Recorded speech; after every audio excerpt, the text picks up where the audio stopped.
안녕하세요. 오늘은 우리 경제 시스템을 정말 완전히 새로운 눈으로 보게 돼 그런 흥미로운 사고 실험 하나를 들고 왔습니다.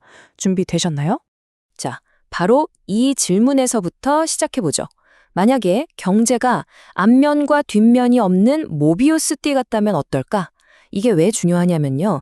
이 생각 하나가 우리가 지금껏 당연하게 여겼던 생산과 소비의 관계를 그야말로 뿌리부터 뒤흔들어 버릴 수 있기 때문입니다. 자, 이게 바로 이 모델의 핵심 아이디어예요. 경제라는 걸 긴 띠라고 한번 상상해 보세요. 한쪽 면은 생산, 그리고 그 뒷면은 소비인 거죠. 근데 이 띠를 한번 쓱고 와서 끝과 끝을 붙이면 어떻게 될까요?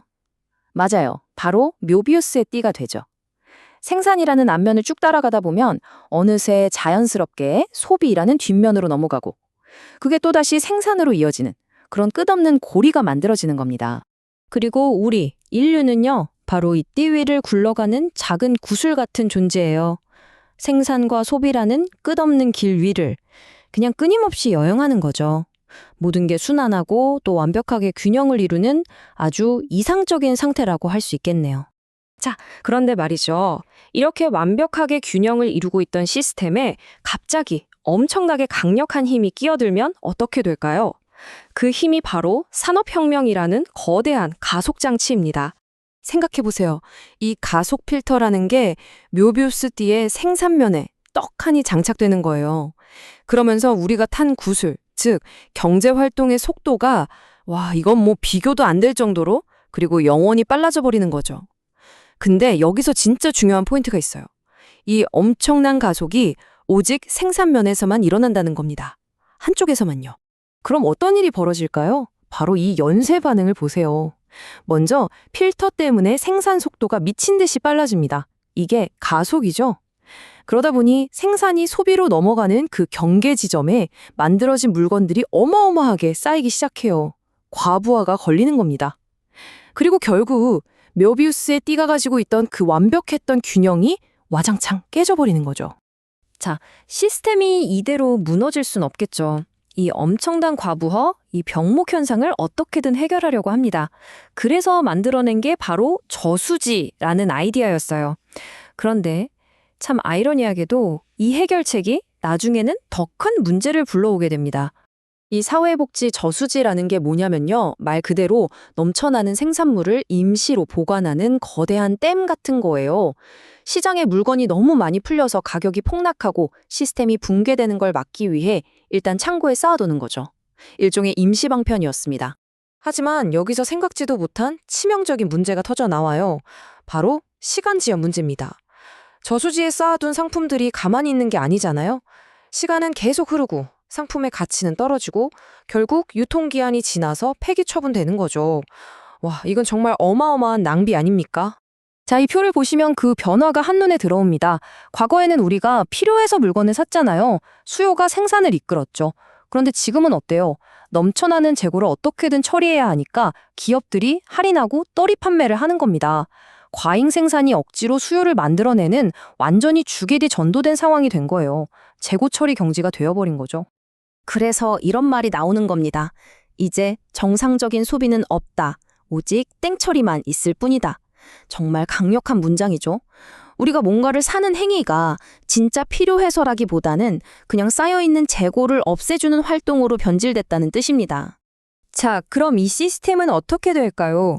과잉 생산했다가 창고에 쌓아뒀다가 땡처리로 팔고 이 위태로운 줄타기를 계속하다 보면 결국 예측 가능한 아주 고통스러운 순환에 빠지게 됩니다. 바로 반복되는 붕괴의 시작이죠. 이 붕괴의 사이클은 딱 4단계로 이루어져요. 자, 들어보세요. 1단계, 생산 가속 장치가 미친 듯이 물건을 쏟아냅니다. 과잉 생산이죠. 2단계, 저수지, 즉 창고가 꽉 차고 시장은 재고 처리 상품으로 넘쳐나요. 침체입니다. 3단계, 더 이상 물건을 사줄 사람이 없으니까 생산 라인이 멈춰서죠. 붕괴예요. 그리고 4단계, 시간이 좀 지나면 이 과정을 또다시 반복합니다. 어때요? 우리가 뉴스에서 매일 듣는 경기 순환, 호황과 불황이라는 게 바로 이 시스템의 구조적인 문제에서 오는 거라는 거죠. 근데 진짜 문제는 뭔지 아세요? 이 모든 문제의 근본 원인인 생산 가속 장치 자체는 아무도 건드리려 하지 않는다는 거예요. 대신에 뭐라고 하죠? 소비자들이 돈을 안 써서 문제다. 정부가 무능해서 경제가 이 모양이다 하면서 엉뚱한 데다 책임을 돌리는 거죠. 뿌리는 놔두고 가지만 계속 치고 있는 셈입니다. 자, 이제 이 거대한 퍼즐의 마지막, 그리고 가장 결정적인 조각이 등장합니다. 바로 AI, 인공지능입니다. 과연 AI의 등장은 이 위태로운 묘비우스의 띠를 어디로 끌고 가게 될까요? 만약 산업혁명이 그냥 가속장치, 뭐랄까 자동차의 터보 엔진을 단 정도였다면 AI는 아예 하이퍼패스를 뚫어버리는 것과 같아요. 생산 시스템에 워프 드라이브를 장착하는 거죠. 인간의 생각만으로 거의 빛의 속도로 물건을 만들어내는 그야말로 상상조차 할 수 없었던 생산의 시대가 열리는 겁니다. 그리고 이 문장이 그 미래를 압축해서 보여줍니다. 한 명의 인간이 수천만 명을 대체한다. 이게 과연 어떤 의미일까요? 보세요. 숫자 1이 1000만 이상으로 바뀝니다. 한 사람이 1000만 명, 아니 그 이상의 몫을 해낸다는 거예요. 이건 그냥 생산성이 좀 높아지는 차원의 얘기가 아니죠. 생산이라는 개념 자체가 완전히 달라지는 차원이 다른 도약입니다. 그 결과는 뭘까요? 네, 바로 무한하고 경계가 없는 생산의 확장입니다. 우리가 상상할 수 있는 모든 한계를 뛰어넘는 그야말로 신의 영역에 가까운 생산력이 펼쳐지는 거죠. 그리고 바로 그 지점에서 이 사고 실험은 가장 냉혹하고 어쩌면 가장 섬뜩한 결론에 도달합니다. 바로 이제 소비는 없다. 아니, 생산이 무한해지는데 왜 소비가 없어진다는 걸까요? 이유는 간단합니다. 무한한 생산은요, 단순히 소비를 압도하는 수준을 넘어서 소비라는 행위 자체를 그냥 소멸시켜버리기 때문이에요. 상상해보세요. 거대한 쓰나미가 몰려오는데 조그만 조개 껍데기로 물을 막으려는 것과 같아요. 소비라는 행위 자체가 이 압도적인 생산의 파도 앞에서 아무런 의미가 없어지는 겁니다. 그래서 이 사고 실험은 우리에게 마지막 질문을 던집니다. 아주 도발적인 질문이죠.